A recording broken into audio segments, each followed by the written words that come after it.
Hello friends, आज हम लोग विषय भूगोल कक्षा 10 खंड का इकाई 1 चैप्टर का नाम भारत संसाधन एवं उपयोग का पार्ट 3 करेंगे। अब तक हम लोगों ने इसके 2 पार्ट कर लिए हैं। पार्ट 1 में संसाधन का महत्व को हम लोगों ने डिस्कस किया। जिमरमैन का स्टेटमेंट संसाधन होते नहीं बनते हैं, इसको भी डिस्कस किया गया और उसी में हम लोगों ने इस ट्रायंगुलर शेप को भी डिस्कस किया जिसके सेंटर में मानव, तकनीक, पर्यावरण और संस्थाएं थी। फिर हम लोगों ने संसाधनों का वर्गीकरण को भी डिस्कस किया और इस चार्ट को भी हम लोगों ने डिस्कस किया और उसके बाद संसाधन के प्रकार को भी हम लोगों ने डिस्कस किया। 1 बाय 1 सभी प्रकार को डिस्कस किया और इस तरीके से हम लोगों ने पार्ट 1 और 2 में इन सभी टॉपिक्स को कवर कर लिया। आज हम लोग इस चैप्टर का पार्ट 3 कर रहे हैं और पार्ट 3 में आज का फर्स्ट टॉपिक है संसाधन नियोजन। संसाधन नियोजन का तात्पर्य होता है संसाधनों का विवेकपूर्ण उपयोग। संसाधनों का विवेकपूर्ण उपयोग का मतलब कि जितने भी तरह के संसाधन हैं हम उनका उचित इस्तेमाल करें, इसी को विवेकपूर्ण उपयोग कहते हैं।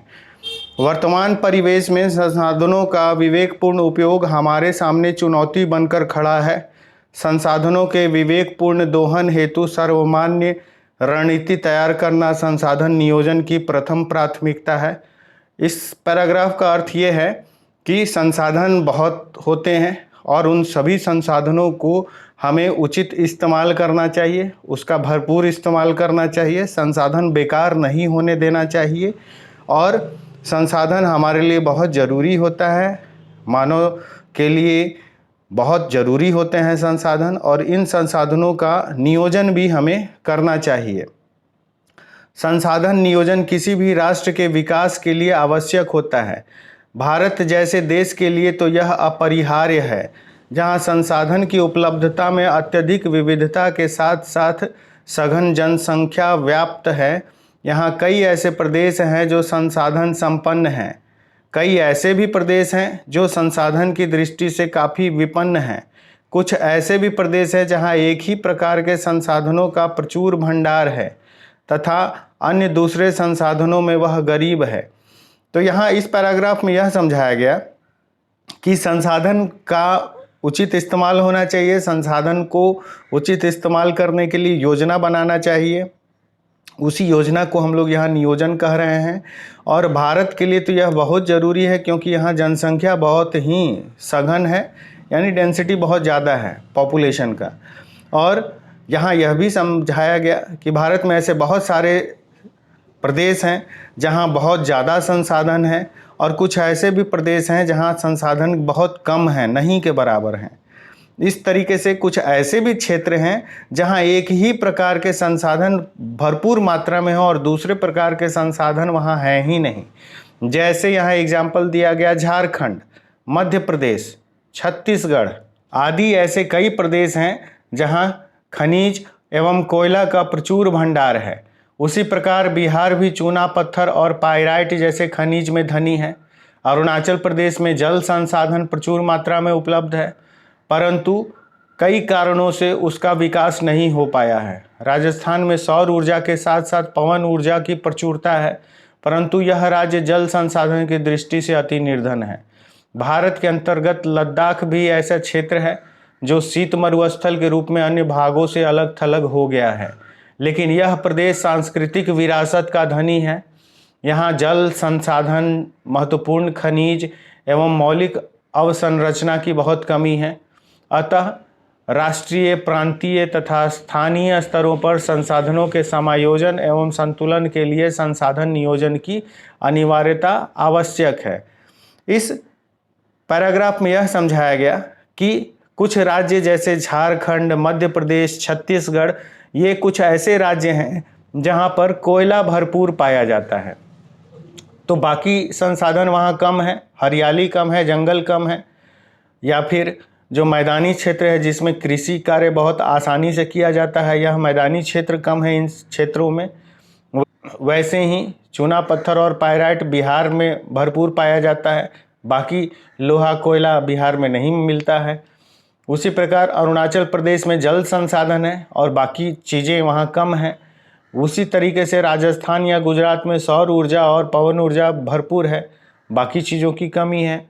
उसी तरीके से यहाँ पर लद्दाख के बारे में बोला गया कि लद्दाख एक शीत मरुस्थल है। इसका मतलब कि वहाँ पर हमेशा सालों भर वहाँ ठंड ज़्यादा रहती है और उस ठंड के कारण वहाँ किसी तरह की कोई कृषि या कोई और अन्य गतिविधियाँ नहीं हो सकती हैं।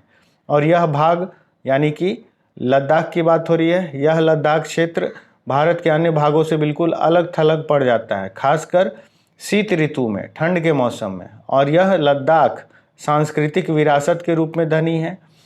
तो इस तरीके से यहाँ कुछ क्षेत्रों का नाम लेकर ये बताया गया कि ये क्षेत्र किसी न किसी रूप में संसाधन संपन्न है और किसी अन्य संसाधन के मामले में इनमें बहुत कमी है। आइए अब हम लोग अगला हेडिंग देखें, भारत में संसाधन नियोजन।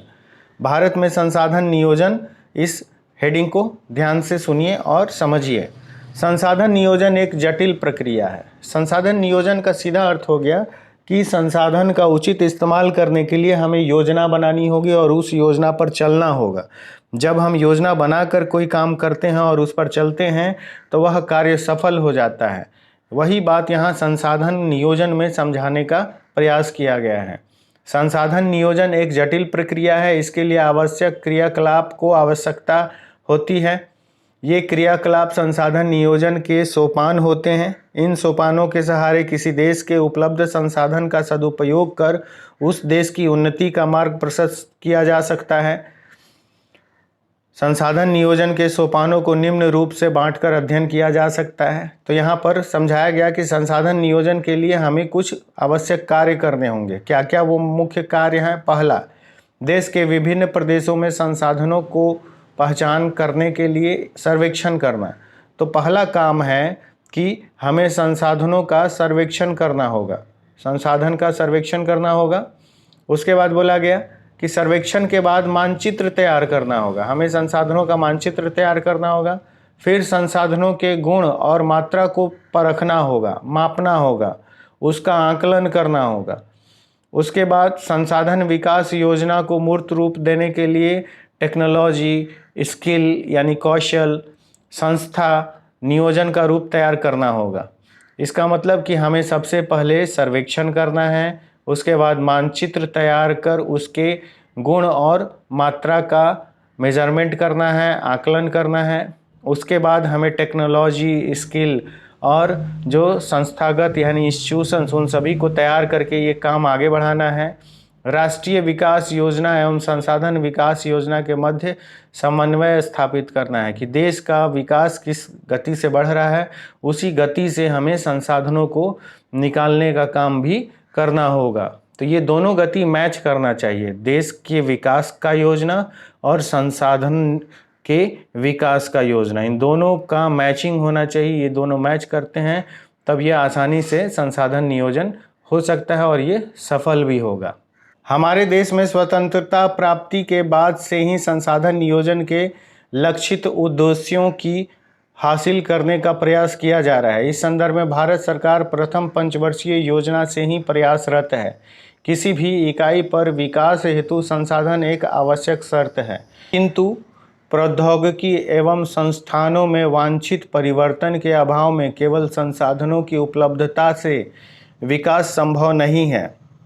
आज भी हमारे देश में ऐसे कई राज्य हैं जहां संसाधनों की प्रचुरता के बाद भी आर्थिक रूप से पिछड़े राज्य में इसकी गणना की जाती है। इसके विपरीत कुछ ऐसे भी राज्य हैं जो संसाधन के अभाव में आर्थिक रूप से विकसित हैं। तो यहाँ इस पैराग्राफ में यह समझाया गया कि स्वतंत्रता प्राप्ति पाए हुए भारत को 72 ईयर्स यानी 72 साल हो गए और अभी भी हमारे पास संसाधन नियोजन के लिए उद्देश्यों को हासिल करने का प्रयास किया जा रहा है। यह अभी भी कमी है और इस कमी के वजह से क्या हो रहा है कि देश का विकास स्लोली चल रहा है, धीरे धीरे हो रहा है। और यदि हम संसाधनों का नियोजन कर लें, लक्ष्य बनाएं और उस लक्ष्य के प्राप्ति के लिए अग्रसर रहें, हमेशा योजना पर कार्य करते रहें, उद्देश्य की प्राप्ति होती रहेगी। तो वही बात यहाँ समझाया गया कि यह काम प्रथम पंचवर्षीय योजना से शुरू किया गया था और उसके बाद से आज तक अभी तक ये काम चल रहा है। इसमें कुछ राज्य आगे हैं, कुछ राज्य पीछे हैं। कुछ राज्यों में संसाधन प्रचुर रूप में उपलब्ध है, तो कुछ राज्यों में ये संसाधन बिल्कुल अभाव में है, यानी वहाँ नहीं है। तो जहाँ प्रचुर है, उस प्रचुर वाले स्थान के संसाधनों से हम जहाँ अभाव है उन जगहों को विकसित कर सकते हैं, वहाँ विकास ला सकते हैं। तो यही बात यहाँ इस संसाधन नियोजन के बारे में समझाया गया। इसका मतलब कि जहाँ प्रचुर उपलब्ध है वो अभाव वाले क्षेत्र को विकसित करें, और जहाँ पर अभाव है उस जगह पर किसी न किसी रूप में कोई न कोई दूसरा संसाधन उपलब्ध होगा, उस संसाधन से उस क्षेत्र का भी विकास करें और भारत के अन्य क्षेत्रों का भी विकास करें। तो इस तरीके से संतुलन बना रहेगा, विकास होता रहेगा।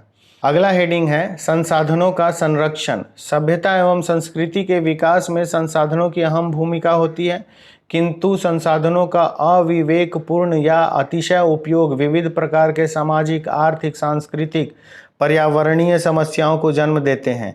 इन समस्याओं के समाधान हेतु विभिन्न स्तरों पर संरक्षण की आवश्यकता है। संसाधनों का नियोजन एवं विवेकपूर्ण उपयोग ही संरक्षण कहलाता है। तो यहाँ पर यह समझाया गया कि संसाधनों का हमें विवेकपूर्ण और नियोजित रूप से उपयोग करना चाहिए। यदि हम समझदारी से, विवेकपूर्ण मतलब समझदारी से संसाधन का उपयोग करें, योजना बनाकर संसाधन का उपयोग करेंगे, तो इससे हम संसाधन का भरपूर इस्तेमाल कर सकेंगे, वह बर्बाद नहीं हो पाएगा, और इसके बाद हमारे बाद की पीढ़ियां भी उन संसाधनों का इस्तेमाल कर सकेंगी।